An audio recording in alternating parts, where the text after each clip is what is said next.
اللهم صل على محمد وآله اللهم اعوذ باللہ من الشیطان اللعین الرجیم بسم اللہ الرحمن الرحیم۔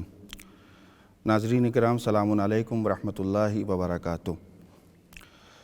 سب سے پہلے ہم خداوند عالم کے شکر گزار ہیں کہ اس نے ایک مرتبہ پھر ہم ناچیز بندوں کو اپنے مبارک مہینے میں مہمانی کا شرف عطا کیا، جس کے لیے جتنا شکریہ ادا کیا جائے کم ہے، اس کا لاکھ لاکھ شکر ہے۔ عام طور سے جب ماہ مبارک آتا ہے تو بعض لوگوں کے ذہنوں میں یہ سوال آتا ہے کہ خداوند عالم نے روزے کو کیوں واجب کیا ہے، روزہ کا فلسفہ کیا ہے اور اس کے اثرات و فوائد کیا ہیں۔ اس اہم سوال کا جواب دینے سے پہلے میں چاہتا ہوں کہ ایک اہم بات آپ کے گوش گزار کروں کہ خداوند عالم کی جانب سے جو احکامات اور دستورات عائد کیے گئے ہیں بندوں کے اوپر، اس کے صحیح فلسفے سے خداوند عالم واقف ہے۔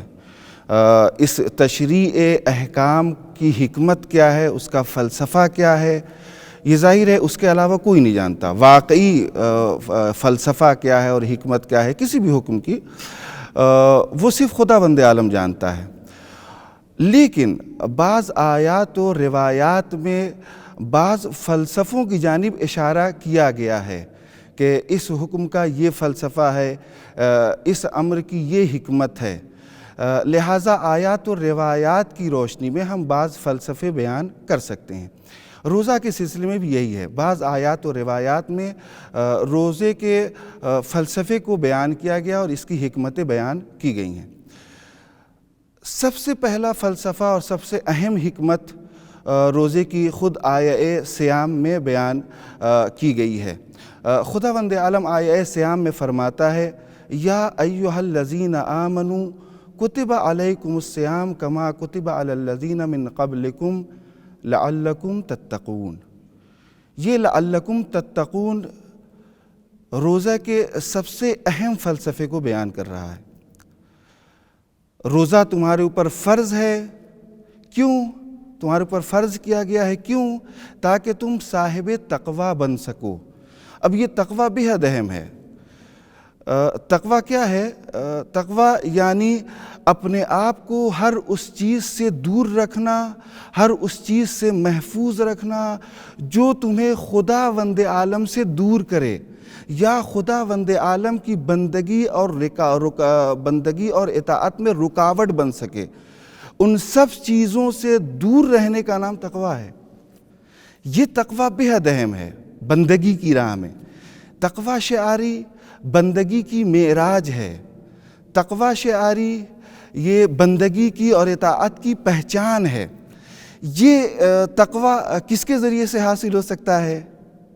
روزے کے ذریعے سے۔ ماہ مبارک رمضان میں جب ہم روزہ رکھتے ہیں تو اس کا سب سے اہم فائدہ یہ ہوتا ہے کہ ہم صاحب تقوی بن جاتے ہیں۔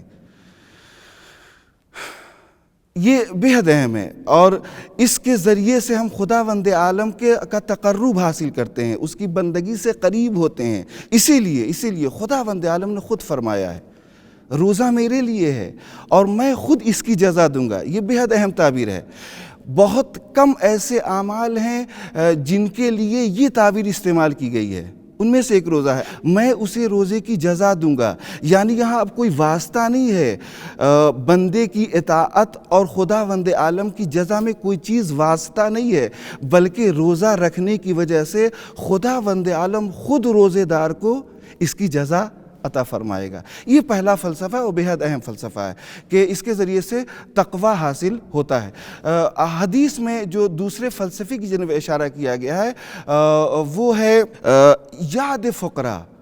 خداوند عالم نے روزہ فرض کیا ہے تاکہ اس روزے کی بھوک اور پیاس کی شدت کو محسوس کر کے ایک مالدار غریبوں کی یاد کو تازہ کرے اور اس یاد کی وجہ سے غریبوں کے حوالے سے ہمدردی کا جذبہ اپنے اندر پیدا کرے اور اس سے قریب جائے۔ اسی لیے ماہ مبارک رمضان میں زیادہ سے زیادہ صدقہ اور خیرات کرنے کا حکم دیا گیا ہے کہ یہ جو روزہ ہے اس کے ذریعے سے اپنے اندر اپنے دل میں غریبوں کی یاد تازہ کرے، بھوک اور پیاس کی شدت کو محسوس کر کے اور ان کے حوالے سے جذبہ ہمدردی کو اپنے دل میں پیدا کرے۔ ان کے علاوہ بھی بہت سے فلسفے ہیں، انشاءاللہ دوسرے حصے میں دیگر مباحث کو بیان کیا جائے گا۔ والسلام علیکم ورحمۃ اللہ وبرکاتہ۔